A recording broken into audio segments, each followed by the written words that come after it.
You are on the air with Jason, Lauren, Clint's here as well, and very excited to be joined by our next guest. In the world of celebrity chefing, Britain has produced two of the world's most famous ones. Our next guest is known as the nice one of the two. Okay, onions. Chopping an onion is one of the most common veg you're going to do, so you might as well know how to do it properly. Please welcome to the show, Jamie Oliver. Hey, good morning. The nice one. Morning, guys. Hello, mate. Thanks for joining us. I was just chopping an onion last night, actually. And were you thinking of the nice chef, Jamie Oliver? It can be quite confusing. Really? Is there an art to it? Well, definitely. What were you trying to do? Slice it or dice it? Oh, I just cut it. See, we've come up against the problem straight away. I mean, there is a knack. But yeah, I mean, that was my first job in the kitchen when I was like 8 years old, was like a whole massive sack of onions. And you just used to sit there chopping and crying. And So do you still cry when you chop onions, or have you mastered it? No, because after 2 months of this, I thought, I'm going to get you, because all the chefs taking the mickey. And I just basically went up into the loft and got my goggles from scuba diving. Yes. And that solved the problem. Thank you very much. So, have you ever done that thing, where you see chefs where they blindfold themselves and then they... Oh, that scares me. Yeah. No, I can do that. That's fine, because the reason they do that is because once you learn how to do it properly, you know what's happening. You don't even need to look. So the whole point of learning to use a knife properly, other than safety and speed, is also that you can look around the kitchen and see what's burning, who's misbehaving, what they're doing. Should I grab a knife? Clint, you give it a go. No, 100%. No, 100%. not today. Oh, yeah. He didn't even know if he was slicing or dicing. No. We're not doing blindfolded onions. onions. No, not there. I think you meant me. Hey, Jamie, I know you just said you were 8 when you started chopping and dicing onions. How many kids do you have? And when you're at home, do you put them to work? Are you off the tools? I have 5 kids. 5. That's a busy household. And it's an army. And it's a van job. I've tried to teach them all, but also because I'm their dad, they're not that impressed. So they get the same, general training. And what seems to happen is they go through waves of interest and disregard and interest, and basically out the other end, they're pretty useful in the kitchen. But Buddy's probably my strongest. Yeah, right. What's his specialty? He just likes the adventure of cooking. He likes like filleting and boning and sort of using the knife skills and turning a pile of stuff into something you can eat. So thus far, he's my loyalist soldier. But the girls, they went to uni, and all of a sudden their memories of cooking came back, and they realised that if they did batch cooking and cooked up a storm, they could have better parties, save money, and then buy more vodka. So yes, it's like good food, vodka pasta. Win-win. It's like, How good. I'm not much of a cook or a chef, and that's what I love about your new book, Jamie. Simply Jamie. It's even got a recipe in there, Clint.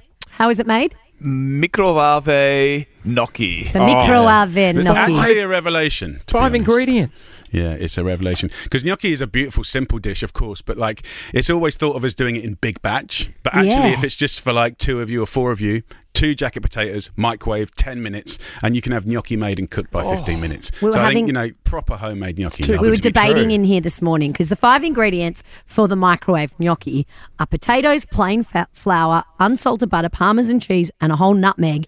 But it's 1 knob of unsalted butter, and we were arguing in here this morning. How do you measure How big's a knob? Not a trick question.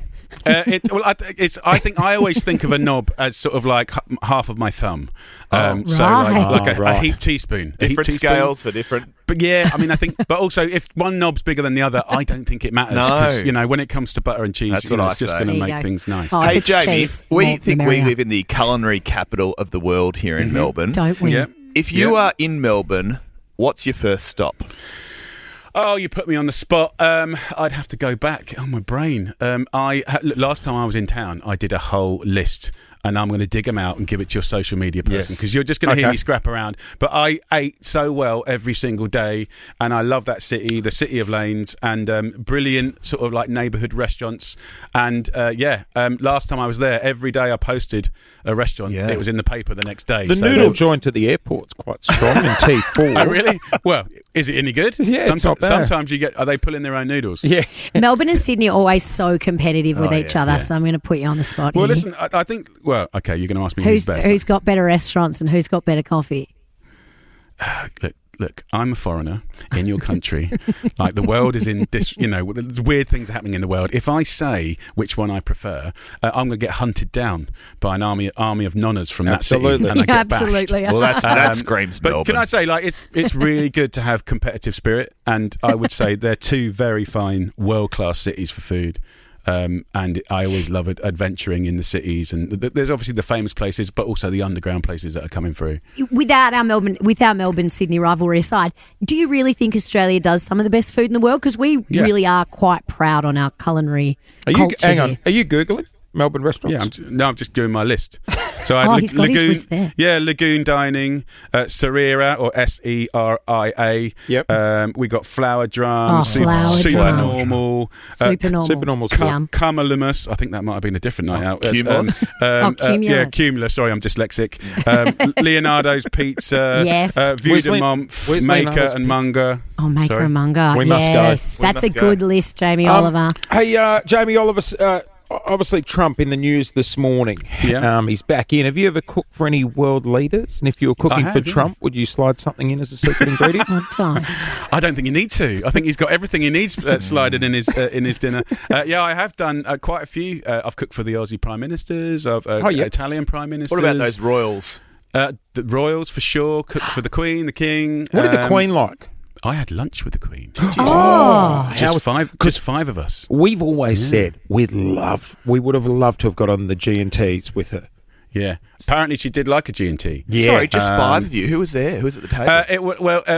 It was three others. It was me. I think it was the head of the police and some Olympian. And I think like every couple of weeks they just get some randoms from the country and rotate through.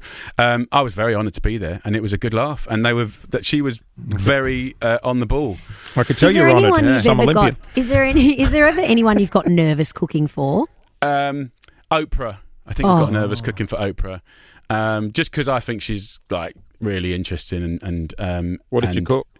I can't remember because the pain of the nerves was too much. But she came to 15 restaurant, and it was so funny, like, because it's pretty un-British as well. Like as soon as she walked through, the whole restaurant stood up and just clapped. It's like, oh my God, how embarrassing! And you know what, the Brits don't really do that. And I'm like, sit down, you fucking idiots.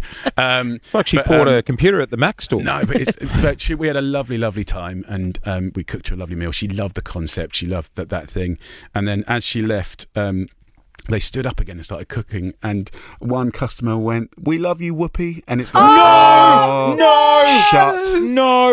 Can everyone just shut up? Oh, it was the worst thing in the world. Oh, But no. I worked with her for 8 weeks, and she was as lovely as you would expect. Oh, Oprah. I love Oprah. She was absolutely One last lovely. one from me. I was nursing a mean hangover yesterday from the races. Fair play, and I okay. was Let's say hypothetically we could be in this boat tomorrow. We could be in this boat tomorrow. Yes. So I was looking in the cupboard. What on earth do I have? What's the cure? What's the hangover cure? What do you go to if you have one or too many G&Ts or frothies or something similar? I think like some form of fat is really good. So I think like I always go like eggs are quick.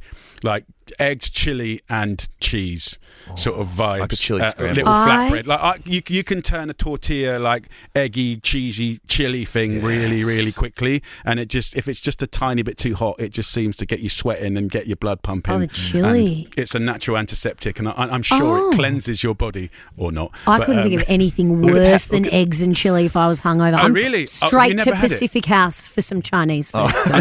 Fried rice, even for breakfast. No, that's a good vibe as well. Yeah. I used also when I've been really bad, like just a little handful of fennel seeds sorts you out.